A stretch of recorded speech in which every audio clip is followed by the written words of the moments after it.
Hello, my name is Keith Thompson. I'm president of Asheville Civitan Club this year. I'd like to invite each and every one of you to join us for the upcoming television series, Spirit of Civitan TV. It's going to be on URTV, and we're going to be covering some of the important issues affecting our community. We're going to be meeting some of the civic leaders who are making a difference every day in the lives of our community, and making things better for our children and grandchildren, making this a better place in which to live. So we hope you will be able to join us and watch our series as it comes forward. Thank you. All right, let's get started. Meeting of December 2nd, 2008 is in order. We will begin with the invocation with Larry Hull.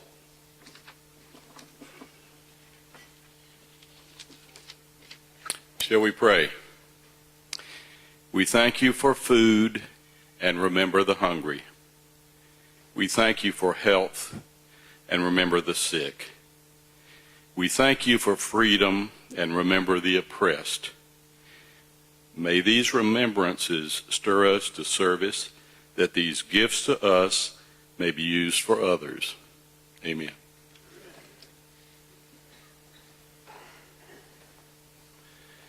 And David Ayton, I have a hard time with your, am I pronouncing that right? Ayton? Ayton, thank you. Thank you very much for greeting us today. That was great. And before I forget, next week is going to be the board meeting. I need to send out an email on that to board members, so next week for that. And Diana Wortham's, listen to me. Irene Wortham, got the wrong Wortham going here. The fund is up to $350.45. And Larry tells me the goal was to get to 500, so we need another $150 to do that. I'm going to put in $5 now. The kitty's right there for you to come up and put in later. And next week will be the last week for that, for the Irene Wortham Christmas Fund. And I'll go on to Dennis at this point. He has an announcement to make, and then we'll go to the Seas Candy.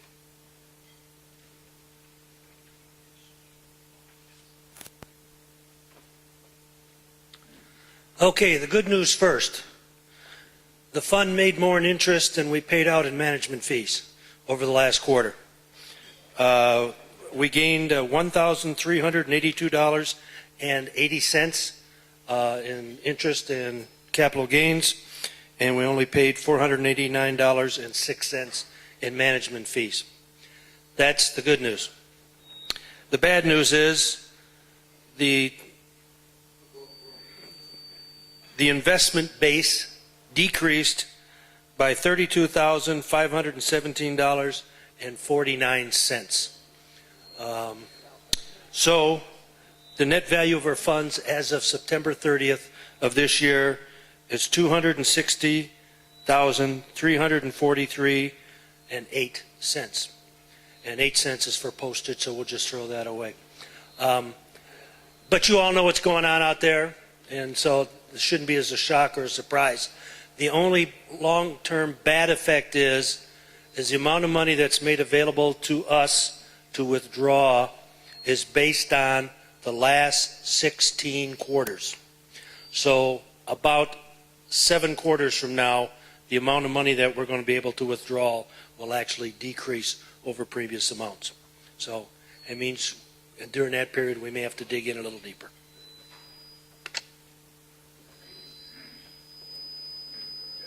Let me get that.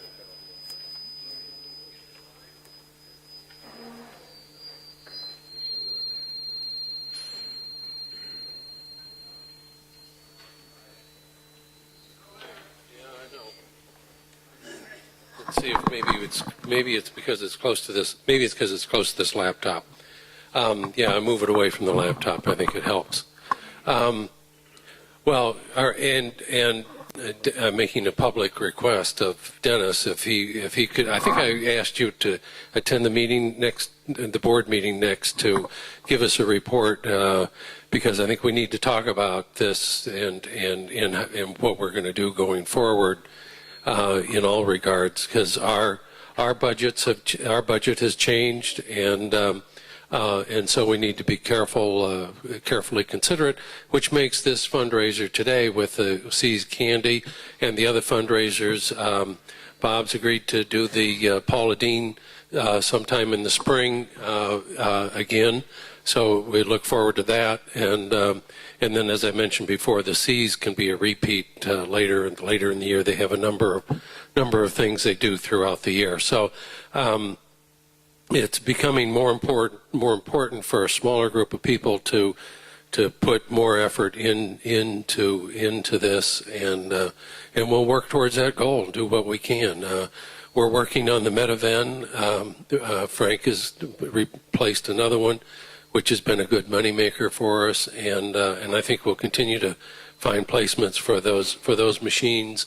And so there is a bright side, but it's going to be a little tougher. So I want to get to the Seas Candy now. I don't know if everybody brought back. We've collected. Oh, gee, that's how much I have to pay. We've collected maybe close to $800. My goal was to get to $500. So we've done quite well. And if you all have this form, there was I don't know if everybody brought theirs. I don't know how I'm going to handle this if you haven't got it, because there's a green number up there, and in this hermetically sealed envelope, which I'll draw right out of magically here. I'll divine this like Carnian. These are the Seas lottery numbers that were randomly picked 2 weeks ago, and so I'll open it here and we'll see. Now, we'll make it a cumulative prize, so if the first person, if I don't tear it up completely, destroy it, so the first, and it's going to be $5 each, and if, so the first number is 6. Does anybody have a 6? All right, here's $5 for you right there. The second number is 42. Does anybody have 42? 42, 42. Oh, I'm sorry. Did I forget guess, John?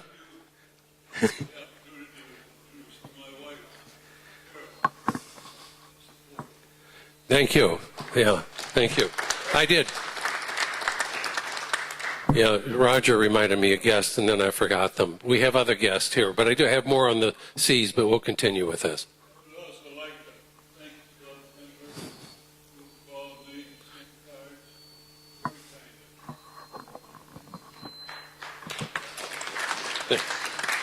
Thank you, John.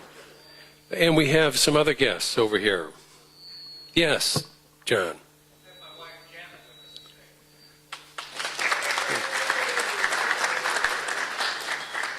Any others? Is that it? Does that take care of the guests? All right. Well, let's go back to the prizes. Number 42. Did anybody claim number 42? So I'll go on to the next number, which is 29.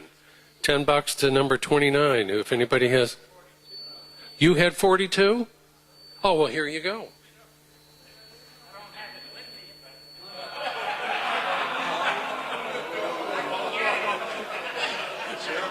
Boo!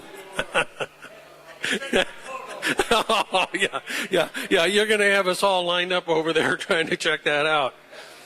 Number 29. Was there number 29? That was the next one. No 29. The last number is 10. Does anybody have 10? No 10? No 10. 10 going once. 10 going twice. 10 going. This will go back into the kitty. Part of the fun. All right, great. Thank you very much. 10. Oh. It's in his coat, right? Yeah, and he spent too much time napping over there. So, all right.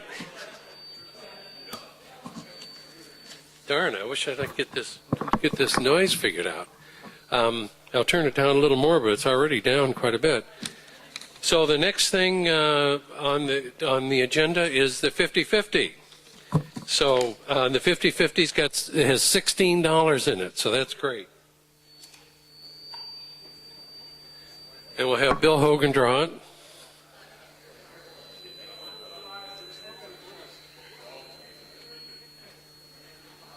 All right. And the winner is 097413. 413. Do we have a winner? All right, we got a winner, $13. $16.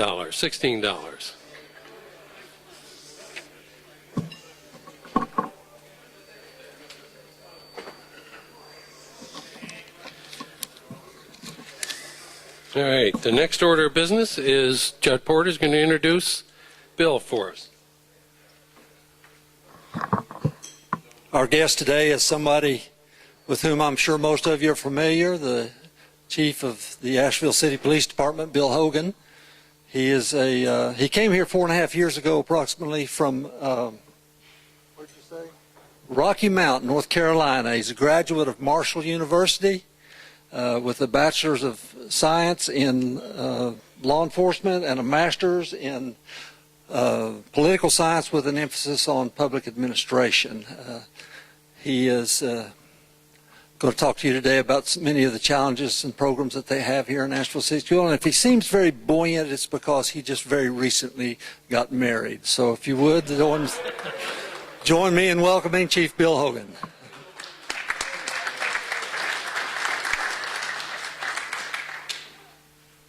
Well, it's just wonderful to be with you. So again, good afternoon. I'm delighted to be here and to have this opportunity to speak with you and share some of the things that have been going on with the police department. If you'll tell me how to get myself back up there. And Oh, yeah, sorry. No I got off onto other business here. And okay, so there you we're ready to go then. Yeah, just Super. Okay. I have a PowerPoint for you as well as we can go along. If you want to look at that, that'll be great. You want to look at me, that's fine too. I'm going to jump over a few things, but I do want to remind you of some things that I've possibly touched on when I've been here before, but I think they're important reminders. I know I spent a lot of time, and when I started my career and started my leadership role, I always thought, well, you tell folks what you need to tell them in the organization, and they get it, and you don't have to say it again. Well, I found out you got to say it, and then you got to say it again after that, and then say it 5 or 6 more times. So that's kind of the philosophy I'm at, is reminding people some of the good things about this community, good things about the police department. Again, the whole purpose, just to tell you, we have a wide range of services we provide. We are a completely full-service law enforcement agency. And I'm not going to spend a lot of time on all those, but I do want you to look down them. Those are just some of the specials we have in the police department. One I do want to mention to you a little bit about is the last one from the bottom, the gang suppression unit. We now have identified, we've always had neighborhood gangs in Asheville, and at times they spill out and have conflict with one another. But over the past couple years, these local neighborhood gangs have begun to affiliate themselves with the national kinds of gangs that you hear about, the Crips and the Bloods. And there's a Hispanic Latino gang, MS-13, which is more predominant in Henderson County, but we're seeing signs of it as well. Well, based on this gang affiliation, we saw a trend of a lot more violent crime, and I'll spend a little more time about that. But I just want you to know that we are a full-service department, have a lot of specialization. Some of those are part-time. Our emergency response team is a group of individuals, for example, that have a host of other responsibilities, but they are also trained as what we all know as SWAT, the special weapons and tactics that we hear about. But we have a full-blown team that can do that and provide that service. And the same thing with hostage negotiation team. It's another part-time, and same thing with the bomb squad. Those are part-time responsibilities of people that have full-time responsibilities, but when the call comes in, they train regularly and they're ready to go. Our bomb squad has the latest equipment, and they are nationally trained and certified. Let's talk a little bit about the department. In the time that I've been here, the 4.5 years that I've been here, the department has grown by nearly 30 officers because of some of the issues that we're experiencing and our effort as we analyze crime trends and our ability to respond to calls for service and how quickly we can respond to a call for service. We have grown because we want to make sure that when a citizen calls in an emergency and wants assistance, we have sufficient resources out there on the street to respond to those needs. that gives you just a snapshot of the department. 205 sworn authorized, 56 non-sworn personnel, and we have a budget of about $19.7 million, or $20 million nearly. As you can see, in 2007, we had 103,000 calls for service. And we're seeing a very similar trend this year, a similar number that's coming, and the same thing with our arrest statistics and our citations issued. Those are traffic citations and also criminal summons that are reported there. And as you can see, I said in 2008, we're pretty on track for similar numbers, except for one issue, and that's homicides in the city. And we got some good news. Last year we had 9 homicides, which was kind of unusually high for Asheville. This year we've had 2. And we'd like to end the year with just 2 if we could. But again, what's in the hearts and minds of men and women, we don't control. And oftentimes a crime of that nature is a crime of passion. But we are finding, again, with our gangs, and we believe that's what really impacted us, is that the gangs were out here shooting each other quite a bit last year. And we put a concerted effort of sending our officers, and I'll mention this again, but put a concerted effort of our officers being out in some of the more difficult neighborhoods, the tougher neighborhoods where crime occurs, to make a clear presence to disrupt this activity and some of the conflict that was occurring. I want to mention about our national accreditation. And this reminds me of John Dankel sitting over there. John took us through the last accreditation process 3 years ago. We had some tough assessors. John I always enjoyed, because John was a police chief as well, and he's the one person that could commiserate with me about some of the pain and agony that we feel sometimes as police chiefs and some of the pressures that we feel. One of the nice things, though, about accreditation is it's much like if you're in a hospital. You'd like that hospital to be accredited. If you're in a higher education, you look to accreditation to assure you that they've met certain standards. And that's really what law enforcement accreditation is about. It's a voluntary program, and we've been at it since 1994 here in Asheville before I arrived here, but I had taken another department as a police chief back in Newark, Delaware through this whole process, and they remain accredited. There's 456 policy standards that can possibly apply to the department. Depends on what services you provide, and a lot of those do apply to us because we provide a full range of services. But again, it's a voluntary program, and we're one of a little over 700 law enforcement agencies out of approximately 16,000 in the United States that are an accredited law enforcement agency. So again, it's a credit to this community, the support of this community for us to be accredited, and it's a commitment of the men and women of the police department to continue to go down this path as a symbol that we are a professional organization and we commit ourselves to the highest ideals. What we do and what we stand for, a lot of you probably heard me talk about this, but we have guiding principles, and that's important to me in the organization. I believe that the best leadership that we can have in any organization, but particularly in law enforcement, is to have a set of standards. Some people refer to them as organizational values. We call them guiding principles. But it's important to have something. We try to hire the best and the brightest and the most honest people that we can hire, but you need the glue, something to hold people together and keep them going in the same direction. And I believe guiding principles do that. And the men and women came up with these when I first came here. I challenged them to tell me what we believe in, the behaviors we thought were important. And as you can see, the first one they picked was integrity, that we hire and we want honest folks and we retain honest folks. And if anybody crosses the line, those are the people that can't be with this organization anymore. Fairness, men and women came up with that in terms of fairness to each other and fairness to the citizens we serve as a behavior we want to exhibit each and every day. Respect is the next one they came up with. And again, it's being respectful to each other and respectful to the citizens we serve. And then finally, professionalism. We want to be highly trained, highly professional individuals that have the skills necessary to respond to a crisis in this community. But those are the guiding principles that we adhere to. We have a lot of ways we remind the men and women of this, that every day you go out here and you do this job, that those are the behaviors that we want to see you exhibit. One of the things that we do on the back of the badges, when the police officer pins that badge on, we have the guiding principles on the back of our badge. It's a reminder that when I put that uniform on, or I pin that badge on my uniform, or I put it on my belt if I'm in plain clothes, I'm committing myself to those guiding principles. Another thing we do is have a challenge coin. And we just got a brand new one in. It has our badge on the front of it. It says Asheville Police Department, North Carolina. On the back, it has our shoulder patch. But on the back of that challenge coin, it has our 4 guiding principles: integrity, fairness, respect, and professionalism. I have this one here, and I'm going to give it to the 50-50 winner. So.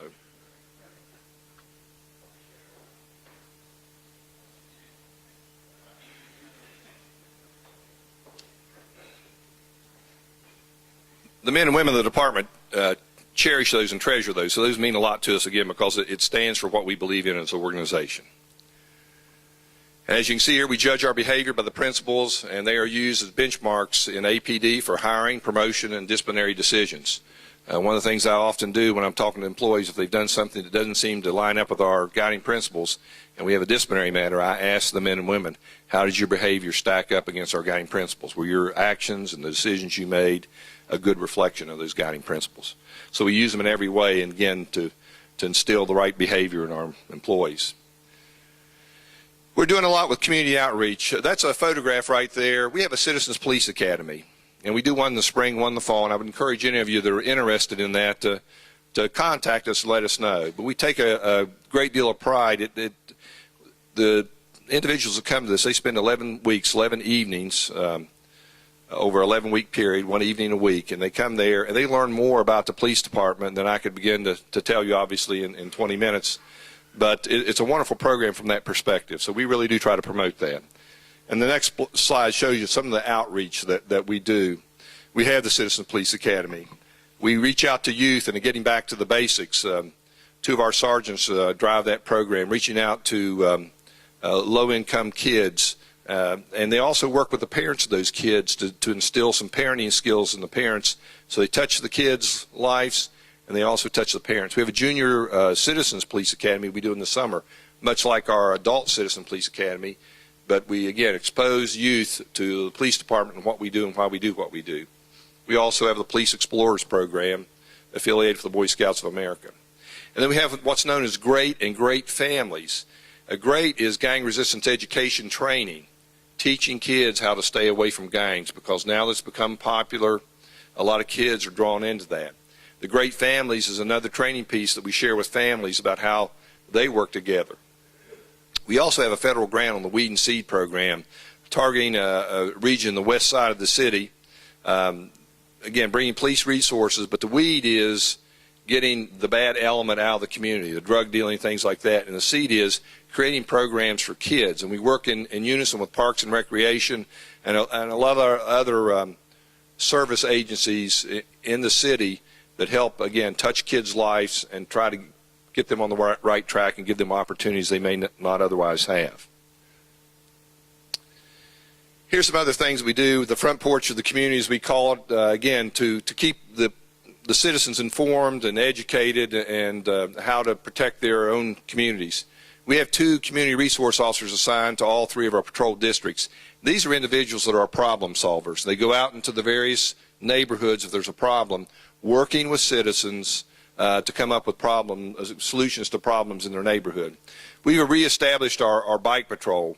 We just put on 2 classes this past summer and got a lot of our new officers. Probably in the last 3 years, we've probably hired over 100 brand new officers. So we're getting them out there into the organization and get them out in the community by giving them the bike patrol. As I mentioned earlier, we've established a gang suppression unit.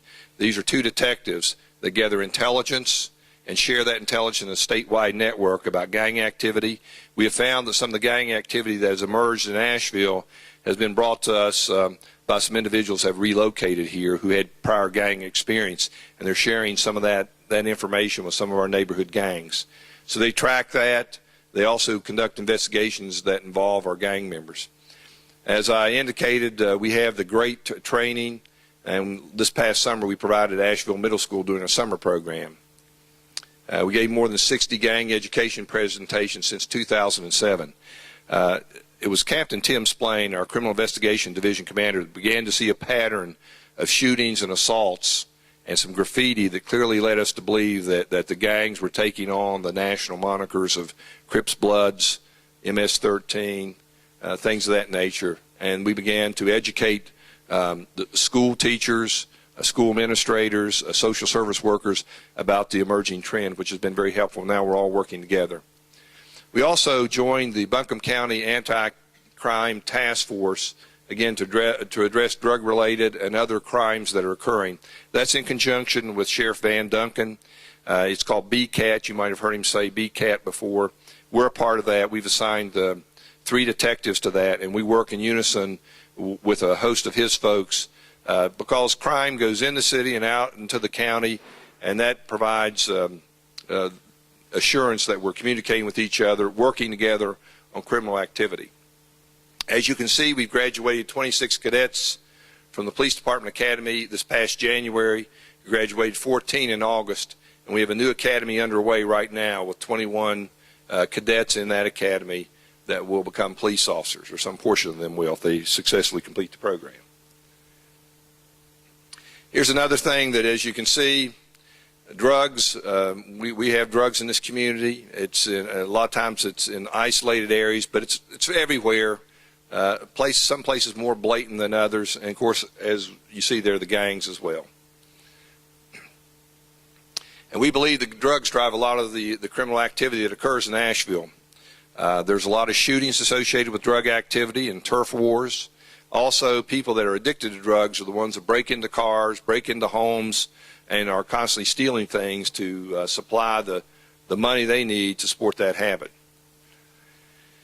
And we have our drug suppression unit who is aggressively targeted street-level drug activity, which is very, very important to us. The folks standing on the street corners dealing with drugs, they're getting pretty smart now. They're making initial contacts and they're following up with cell phone calls, so they just don't stand there a lot of times. When we come up with a strategy to impact the problem, they find a way around it, obviously, and so we're constantly adjusting our tactics as they adjust their tactics. But as you can see, in 2007, we took 128.78, almost 129 pounds of marijuana, a street value of $308,000, 6,353 grams of cocaine, street value of $635,000 off the streets here in Asheville. One other thing that I want to mention to you, what's really, I believe, driven down some of our homicides and suppressed some of the gang activity is what I've got up there, saturation patrols in known drug neighborhoods, known gang neighborhoods, if you will. We've put a lot of officers out there. We've encouraged the field supervisors to gather up a group of officers when they can, go out into the neighborhoods and walk foot patrol, interact with the citizens, and also make a presence known to try to suppress any illegal activity that may be occurring in those neighborhoods. Here's a little bit about the gangs very quickly. Again, a new trend for us, and we're still reacting to it. But what we saw is a 25% increase in shootings since 2004. And again, the majority of which were gang-related. There have been a surge of street robberies with multiple assailants. Normally what happens in a street robbery, someone will come up with a knife or a gun or threaten to have one, and it's a one-on-one robbery. And what we were finding, what we have found, is it might be 2 or 3 individuals that will attack someone in a street robbery, and they actually beat them down to the ground and then rob them.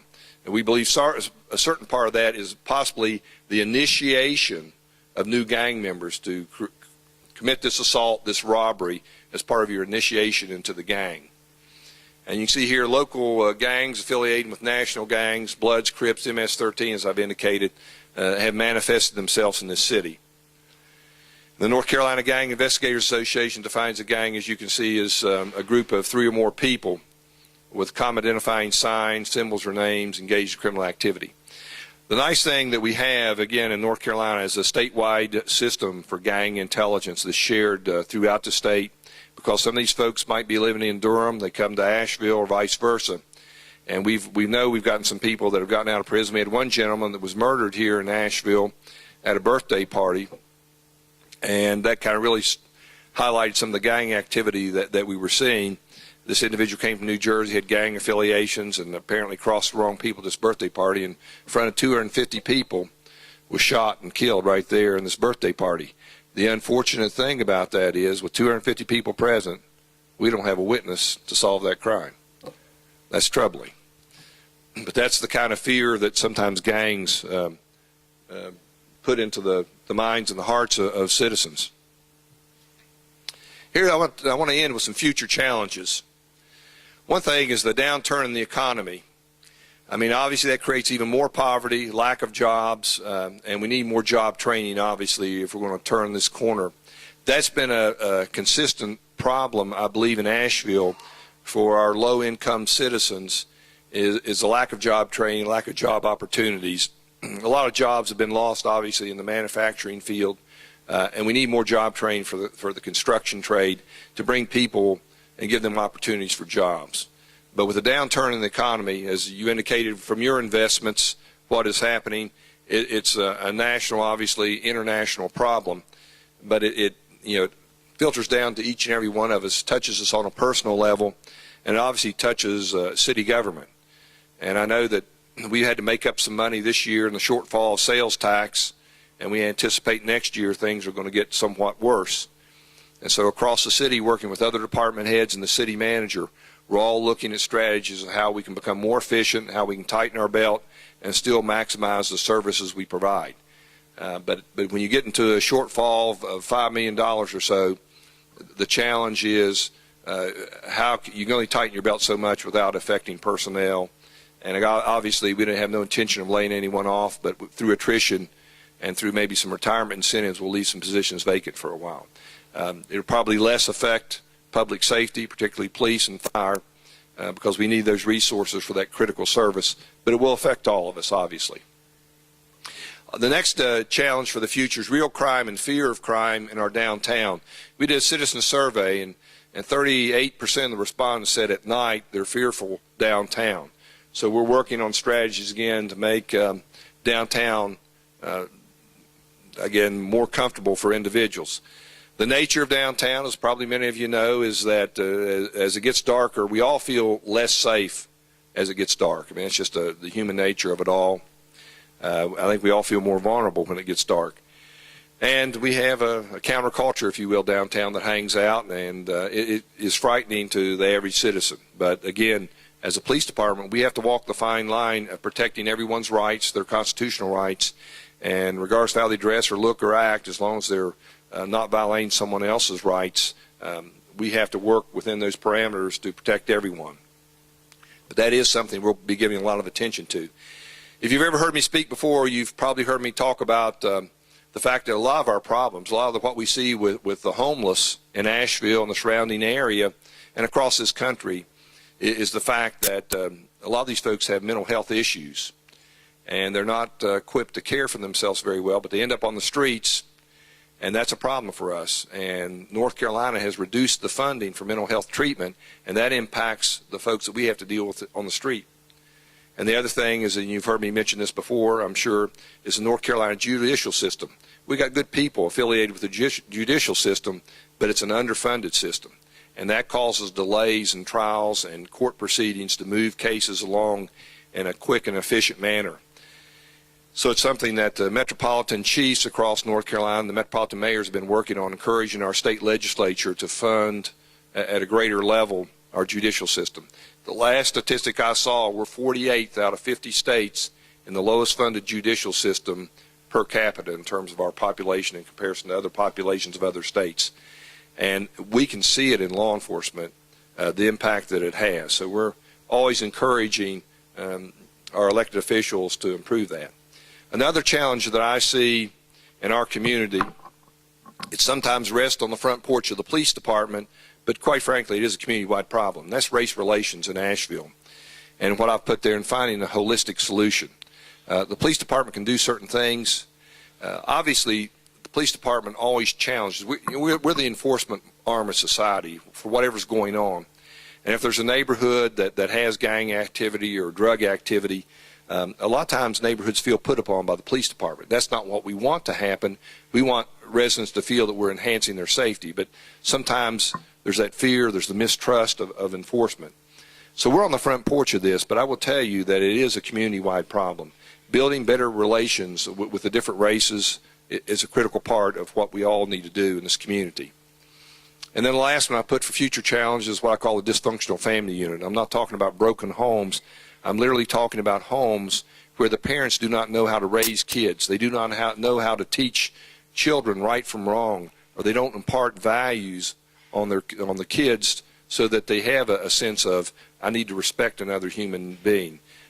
Sometimes these kids just grow up on the street because they don't get the guidance they need in the home. And those are the ones that I think that we see having problems in the school system, having problems out here on the street, and as they grow up, they get involved in criminal activity. Again, because the sense of right and wrong has not been instilled in them. The sense of having a dream and having a purpose in life, that you can do something with yourself, these kids don't get it from the family. And so I think that becomes, again, a problem for all of us because it affects all of us in terms of our quality of life. And it's just sad to see kids that have so much potential lost because they don't get the love and the direction they need at an early age. With that, I will stop and I will entertain any questions that anyone has about the police department, the community, from my perspective. And thank you so much for having me here. I do appreciate it.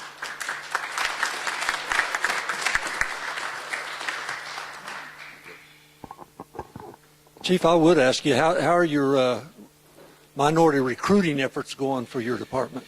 It's a challenge, and we've done better over the 4.5 years that I've been here. I think in the 4 years prior to I came, I think they hired 4 minority officers. In the time that I've been here, we've hired 12. But I've had very candid conversations with the minority community. We've asked for the help of community leaders to help us attract minorities to the police profession. One of the challenges that we always face in this is that, and I'll give you just a couple of anecdotes. We had an officer that stopped, and a little girl, second grader, got off the bus. And so he engages her in a conversation, and she's just pretty much enamored with a police officer and looking up and talking, having a really friendly conversation. And her older brother grabs her by the arm and jerks her away and says, "We don't talk to the popo," and drags her away. We had a couple officers out here in one of the neighborhoods that was out there, and they were talking to a child 3 years old, and 2 officers were, and they were kind of kneeling down talking. Mother came out and started wearing him out. And the officer said, we felt like if we intervened, we'd only get worse, not better. But my point is, in giving you those 2 anecdotes, and it happens on a regular basis, is the mistrust and fear of law enforcement of parents is often instilled in the children that are coming up. And that's a big challenge. It's a big hurdle for us to overcome. Because if they grow up mistrusting police, when it comes to recruiting them, they have no interest in the career. And so what I've asked is that we all work together, and I've asked within our minority communities to work together to turn that kind of an attitude around. Let's build trust, mutual respect, and let's promote law enforcement as a viable career for everyone, and particularly minorities in this community. We do a really good job with recruiting and hiring women and promoting women. But we got a long ways to go with minority recruitment, hiring, and promotion. It's something that I'm committed to, but I full well stand here to tell you I can't do it by myself, but we're working really hard with it, and the men and women of the department are working on that.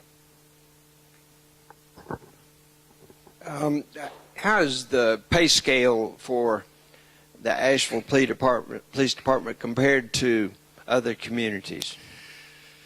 The city made a concerted effort a few years ago to do what's known as merit-based policing, and that has helped a lot. We're in competition. Again, young folks today that come to this career you offer them a couple $1,000 more dollars, and they don't think anything of moving to Charlotte or moving to Raleigh or moving to Greensboro or Winston-Salem, wherever the opportunity's at. So it's very important for us to be competitive. We've been fortunate. I think a lot of people that come here want to live here in Asheville, and so we've been able not only to hire and meet the vacancies we have, but we've had the luxury of overhiring. Our salaries could be better, absolutely could be better, and should be. I think everybody in the city recognizes that, but it's a question of what you pay and how much you can afford to pay. But it's something that we got our eye on all the time. This downturn in the economy is something that worries me about that, because as we tighten our belt, one of the issues is, will we be able to maintain a market-based pay system so that we are competitive with other like jurisdictions? So right now we're doing pretty good. It's not perfect. We'd like to pay a lot more, but we're doing pretty good. But I'm a little nervous about what the future holds. How do the 2 officers who run the gang suppression unit work? Do they work under cover? Or what do they do? They do both. They gather intelligence, but sometimes they switch between plain clothes and they switch between that and in uniform. So sometimes they're out here engaging the gang members to help to identify, know who they are. And then sometimes they go to plainclothes as they're doing investigations and as they're doing surveillance. So they flip back and forth between marked units. We're of a community, it's hard to stay undercover for long, quite frankly, in terms of our size. So we use mostly surveillance. If we're going to do a true undercover, oftentimes we'll invite someone, we'll trade personnel to come in and help us. We work very closely, and I know I didn't get into this in my talk, but we work very closely with the Drug Enforcement Administration, the federal arm for drug enforcement. We work closely with the FBI, alcohol, tobacco, and firearms, Secret Service. I cannot begin to tell you the burden. North Carolina became a very popular state for our potential candidates. We had Hillary Clinton here once, Bill Clinton here twice. We had Barack Obama here for 4 days. John McCain came in, wasn't much because he came in at the airport and then went out to visit Billy Graham. But we had a number of the elected officials that were seeking office come here to Asheville. Secret Service comes in and says, we need your help. And it takes a tremendous burden on the police department to respond to those and the security that's necessary for a dignitary at those levels. So those are the challenges that we have. Anything else? A safe downtown Asheville after dark. Let's put it this way. Where would you suggest that my wife and I don't go? Any parking garages, any things like that? I think if you stay on the main drags of downtown, you're fine. Rarely, and it's very rarely, do we have someone's buzzing me half to death here. What's going on? Okay. Wrong phone for that, hopefully. That's work, I think. But I think if you stay on the main drags, really I think if it's going to get dangerous, when it gets dangerous, is we're really talking to the 2, 3 in the morning. We have what I see happening is we have a lot of young women that work at some of these bars and taverns and restaurants, and they leave late at night. And we met with some of those groups, say, you need to leave as a group. If you feel isolated, please call a police officer. Let's keep an eye on you until you get your car. The average citizen, staying on the main drag, staying where the people are at, shouldn't be a real problem. What happens, and what's frightening to all of us to some degree, is some of the homeless folks have emotional issues, and they will aggressively panhandle you, and if you don't come across with the money, which we encourage you not to, they will cuss you. They will follow you to your car. They will act out and act up. I had several merchants come to me. I had a gentleman who'd gotten to a little shoving match with another homeless person. And I say homeless, and I don't use it in general terms, because some of these folks aren't homeless. It's a choice of lifestyle, kind of an alternate lifestyle. They have a place to stay, they have a place to live, but they hang out in the downtown area and they beg as one of their sources of money. That's against the law. We put undercover officers working that. But this gentleman, after that little incident, later on in the day, a gentleman came down from Black Mountain. He's out in Middle Street acting strange. And so this Good Samaritan said, come on out of the street. Come on, get out of the street. And the guy came over and got out of the street and hit him with his book bag and actually hospitalized the guy, hit him across the throat and bruised his larynx and caused some swelling. Those are the exceptions to the rule. So I would tell you it's generally very safe, but it's the perception of fear that I really think that gets people. When you see something like that, or you see bizarre behavior, or someone's aggressively costing you for money, it makes you feel uncomfortable. Yes, sir, you can. And another number I'd tell you put in your cell phone is 252-1110. 252-1110, and have it on speed dial. That goes directly in our communication center. As it now stands, 911 goes to the county. They screen the call and then single button transfer it to us. But if you want to talk, if you're in downtown, you know you're in the city, and you will talk immediately to a telecommunicator for the Asheville Police Department, 252-1110. Has the police department included in their budget a means of securing a planned position indicator system that can be tied in with 911 so you can always know exactly where the person is that's making that kind of a call? We have, within the 911 system, and I just checked on this, we, as cell phones, there's a date for cell phones in particular. Now we do have we get the number on a landline which means if you call, yes, we get that number and we can track that down to we get what's known as Annie and Allie's, the telephone number and the address that comes from where the call is coming from. If it's a cell phone, we have new technology now, and most all the cell phones are to this point, I'll say about 80% of them, that if you're in trouble and you dial 911 on your cell phone through triangulation, we can pinpoint where you were at. Used to be we could only tell the tower that you called from, but now we can actually do through triangulation, pinpoint your location. And we can come to you, say if you've been in a serious accident, you're not even really sure where you're at, or you've been assaulted, or your car's been broken in, you're really not even sure what street you parked on. We can track that down.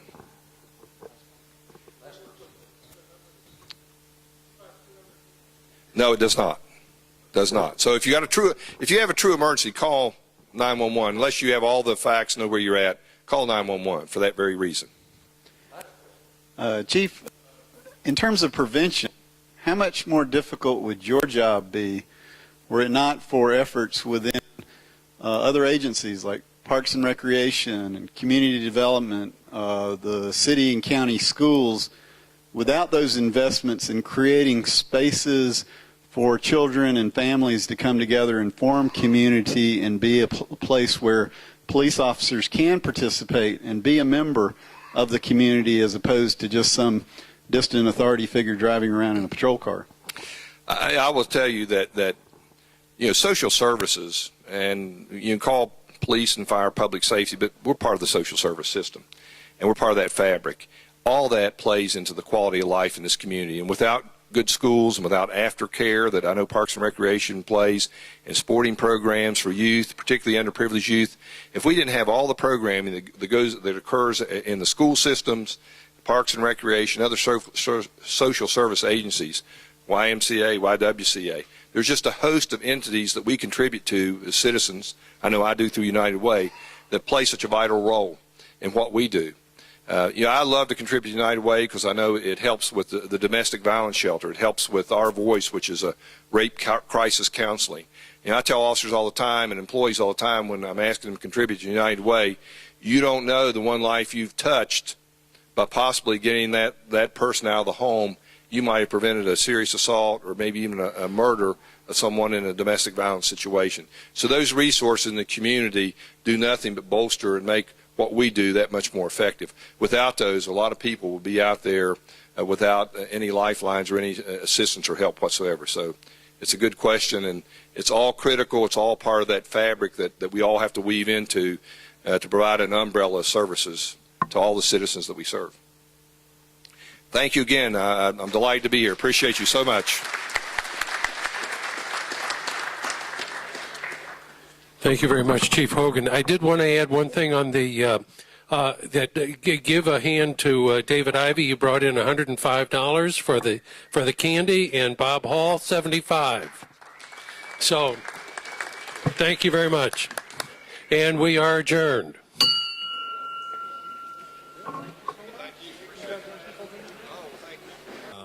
Since the Nobel Peace Prize was won by Al Gore and was mentioned somewhat, seems like somewhat as an aside, was that this group which provided the data for his book and for a lot of the people that analyze climate change and climate data, turns out comes right out of downtown Asheville, which is kind of an amazing thing. I guess they have some huge computer down there, and recently in the paper, just the other day, there was another group that's the Weather Hub Draws Tech Firm. So not only has it been here for many years, but it's drawing more and more people. I think there was another one that's come in, so maybe Jay will fill us in on some of those details. Thanks, John.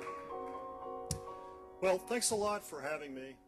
I was telling John earlier that it's great that there's so much interest in the climate, what is happening with the Earth's climate, that you wanted me to come and talk to you about it today.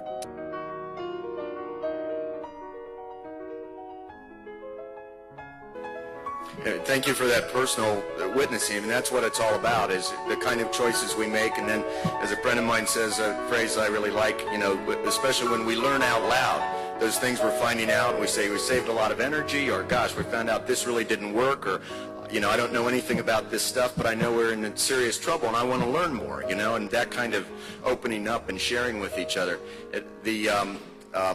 Generations in the future, too. I'm sure a lot of people here have heard the wonderful Native American point of view. It used to be the seventh generation, you know, that when councils were held and such and major decisions made, it was always looked at that, you know, what would the impact of that decision have on the seventh generation, not just on ourselves right now or the next generation or our grandchildren, but what impact would that have on the seventh generation?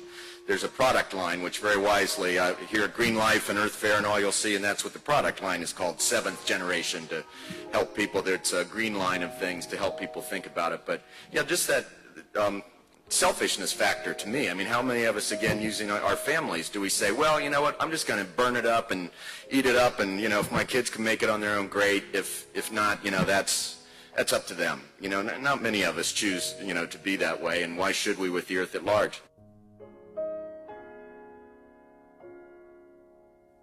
There's been a lot of filming in the state over the years, over the last 12-year decade, and really, when you track film production all over the country, it's a lot like manufacturing. So I'm going to give you a little background into the history and how we arrived to where we are today. There was a period of time in the early 90s that it was really active in North Carolina, and what inspired that was, do you all remember a producer named Dino De Laurentiis? So he started in Wilmington. He took over some warehouses and started a film production studio there in the 80s. And I think he had a 7-picture deal. And he shot all those movies in Wilmington. And that attracted and trained a crew base that has remained to this day. That there's a real, you know, they've built up an infrastructure from there. He eventually went bankrupt, but I mean, at that point, he's still around and making movies, but he left. And another company came in called Carolco, who did Terminator and some other Total Recall. They went bankrupt. But, you know, this isn't every few years. And then a company called EUE Screen Gems bought the stages, and that's who owns them today. EUE Screen Gems produces a lot of, I think it's The Guiding Light and a lot of television commercials. But what was left was a really good infrastructure of crew, and that always attracted Hollywood to come because that's a cost savings.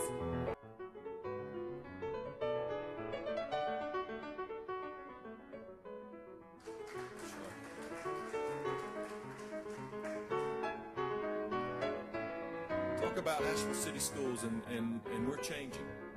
And the changing economy right before our eyes. Whoever thought that we'd have gasoline at $3.20 per gallon?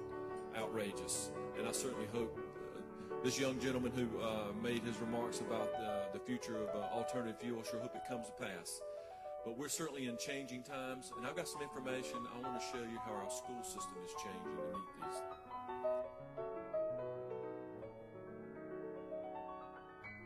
Wooten, please.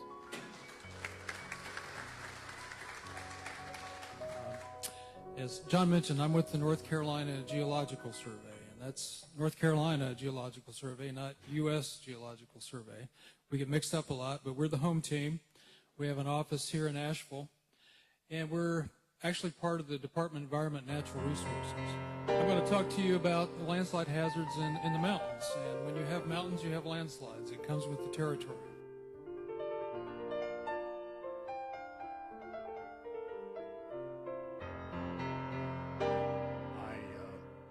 I am a railroad fan. I read and I study and I know and I learn a lot about railroads.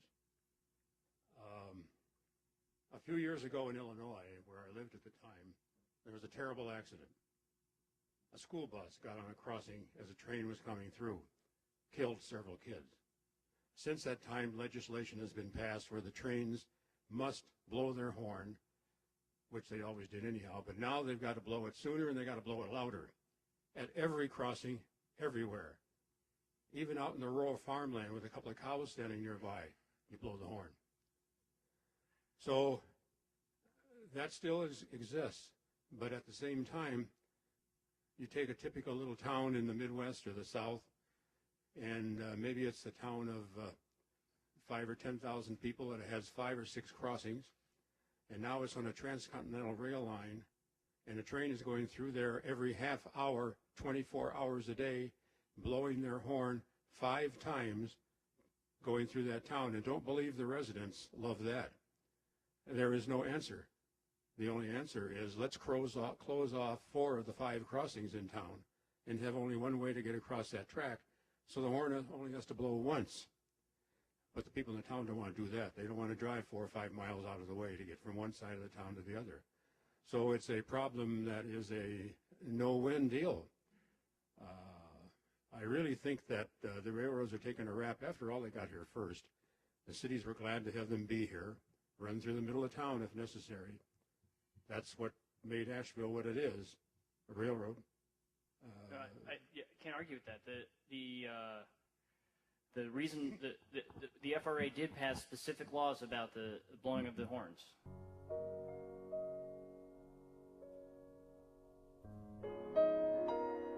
Here are some of the major issues to be considered. Tom Colson will speak from Care Partners, works at Care Partners. He's not representing Care Partners. He'll speak to us on campaign financing. He'll shoot me. Anyway, an update on what's been happening at the state level. Rebecca Manning will speak to us about instant runoff voting. She's a self-employed lighting designer. Elaine Light, who's spoken to us last year, will speak to us on filling vacancies, something that she has been, that needs to be clearly defined by the City Council. And Jay Quinn, who's been here before as well, will speak to us on district voting, and recently mentioned by the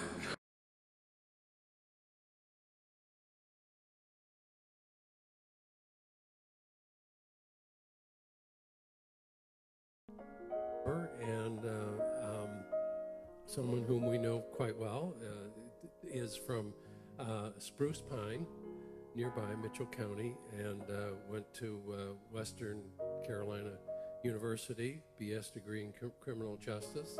I guess what I wanted to say is that, of course, we're all very proud of Van and the job that he's done, and I don't know, I don't think in all the places I've lived around this country, I don't think I recall having to elect a sheriff. The sheriff was always one that was appointed. I never knew by whom.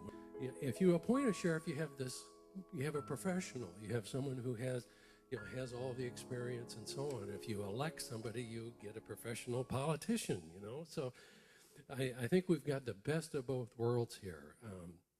Van has turned out to have done an excellent job. So I'd like to welcome Van Duncan. Thank you. It's good to be with you folks here this afternoon. I'm pretty loud. I'm going to try to adjust this microphone. It comes from my years of teaching or hollering at children, one of the two. I'm not sure which. And I do not take offense to being referred to as a politician. People used to say that, and I'd kind of look at them like they'd said something about my mom, and I've got really very well used to it now, and I'm okay with that. And because of some of the good work of our elected officials, it is truly something that can be embraced. And with that